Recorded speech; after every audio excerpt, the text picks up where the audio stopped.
Hi అండి, నమస్తే. Welcome to Geethu's వంటిల్లు. ఫ్రెండ్స్ అందరూ బాగున్నారా? ఈరోజు కోడిగుడ్డు బంగాళదుంప ఉల్లిపాయతో సింపుల్ అండ్ టేస్టీ కర్రీ అయితే చేస్తున్నాండి. చూడండి, 4 గుడ్లు, 2 ఉల్లిపాయలు, 3 టమాటాలు, 4 బంగాళదుంపలు తీసుకున్నాండి, 2 పచ్చిమిరపకాయలు. ఎలా చేయాలో మీకు చూపిస్తాను. చూడండి, పొయ్యి మీద గిన్నె పెట్టుకొని 4 టేబుల్ స్పూన్లు ఆయిల్ అయితే వేసుకున్నానండి. ఇందులో పచ్చిమిరపకాయలు, అలాగే సన్నగా కట్ చేసుకున్న ఉల్లిపాయ ముక్కలు కూడా వేసుకుందాము. ఈ ఉల్లిపాయలు వేసుకొని గోల్డెన్ కలర్ వచ్చేంత వరకు ఫ్రై చేసుకుందామండి. ఉల్లిపాయలు నూనెలో ఎంత వేగితే కూర అంత టేస్ట్గా ఉంటుందండి. ఈ ఉల్లిపాయలు అయితే వేగుతున్నాయి కదా, ఇందులో మనం కట్ చేసుకున్న బంగాళదుంపలు వేసేసుకుందామండి. బంగాళదుంపలు ఇలా పెద్ద ముక్కలుగా కట్ చేసుకోండి, కూరలో తినేటప్పుడు చాలా బాగుంటుంది. ఇవి అయితే మగ్గాలండి. మూత అయితే పెట్టేసుకుందాము. చూద్దామండి. చూడండి, ఇవైతే మగ్గుతున్నాయి కదా, ఇందులోనే రుచికి సరిపడా సాల్ట్ కూడా వేసుకుందాము. అలాగే 1/2 టీ స్పూను పసుపు కూడా వేసుకుందామండి. నేనైతే 2 టీ స్పూన్లు సాల్ట్ అయితే వేసానండి. ఇందులో 1/2 టీ స్పూన్ పసుపు అయితే వేసుకున్నాను. ఇవన్నీ కలుపుకొని మూత అయితే పెట్టుకుందామండి. బంగాళదుంపలు ఉల్లిపాయ తొందరగా మగ్గిపోతుంది. ఇలా అయితే ఇవైతే కలుపుకొని మూత పెట్టుకుందామండి. మగ్గిన తర్వాత మీకు చూపిస్తాను. చూద్దామండి. చూడండి, ఇవైతే వేగినాయి కదా, ఇందులోనే మనం సన్నగా కట్ చేసుకున్న టమాటా ముక్కలు కూడా వేసుకొని టమాటా ముక్కలు బాగా సాఫ్ట్గా అయ్యేంత వరకు ఇదైతే ఉడకనిద్దామండి. ఒకసారి అయితే కలుపుకుందాము. ఈ టమాటా ముక్కలు కూడా సాఫ్ట్గా మగ్గాలండి. మూత అయితే పెట్టుకుందాము. మగ్గిన తర్వాత మీకు నేను చూపిస్తాను. ఒకసారి చూద్దామండి.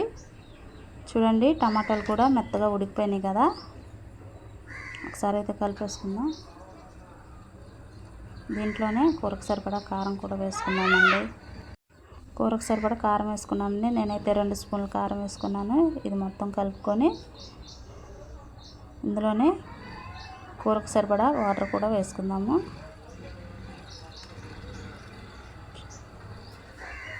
చూడండి, వాటర్ వేసుకొని కలుపుకున్నాం కదండి. ఇదైతే మూత పెట్టుకుందాం. ఒక ఉడికొచ్చిన తర్వాత కోడిగుడ్డు అయితే పగలగొట్టుకొని ఇందులో వేసుకుందామండి. మూత పెట్టుకుందాము. ఇది ఒక ఉడికొచ్చిన తర్వాత నేను మీకు చూపిస్తానండి. చూద్దామండి. చూడండి, ఉడుకుతుంది కదా, ఇందులోనే కోడిగుడ్లు అయితే వేసుకుందాము. ఇలా కోడిగుడ్డు పగలగొట్టి ఒకసారిన వేసుకోండి. ఇలా వేయడం వల్ల గుడ్లానే వస్తుంది, ఇరగకుండా. వేసిన తర్వాత కలపొద్దండి.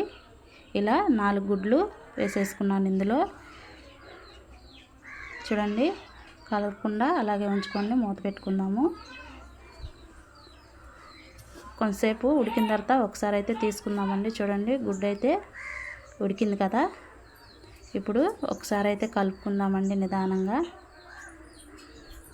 ఇలా కలుపుకోవడం వల్ల నిదానంగా గుడ్డు అయితే చక్కగా ఉంటుందండి. ఇలా నిదానంగా కలుపుకొని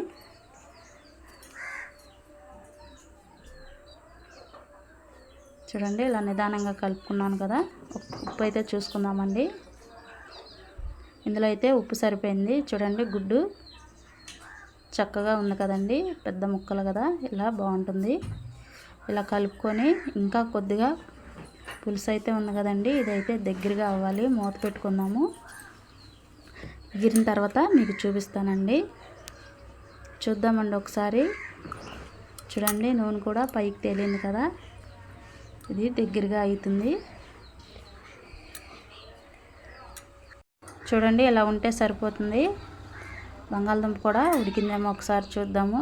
చూడండి, గట్టితో ఇలా నొక్కితే దుంప కూడా మెత్తగా ఉడికిపోయింది కదా. కూర అయితే ఇలా ఉంటే సరిపోతుందండి. కోడిగుడ్డు ఉల్లిపాయ బంగాళదుంప కర్రీ అయితే రెడీ అయిపోయింది. ఇది రైస్కైనా బాగుంటుంది, చపాతీలోకైనా బాగుంటుందండి. సూపర్గా ఉంటుంది.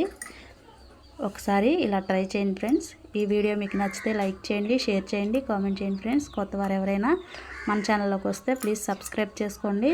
పక్కనే బెల్ సింబల్ ఉంటుంది, క్లిక్ చేయండి. నేను ఎప్పుడు వీడియోస్ పెట్టినా మీకు నోటిఫికేషన్ వస్తుందండి. టేస్టీ అండ్ బంగాళదుంప కోడిగుడ్డు ఉల్లిపాయ కర్రీ అయితే రెడీ అయిపోయింది. Thank you friends.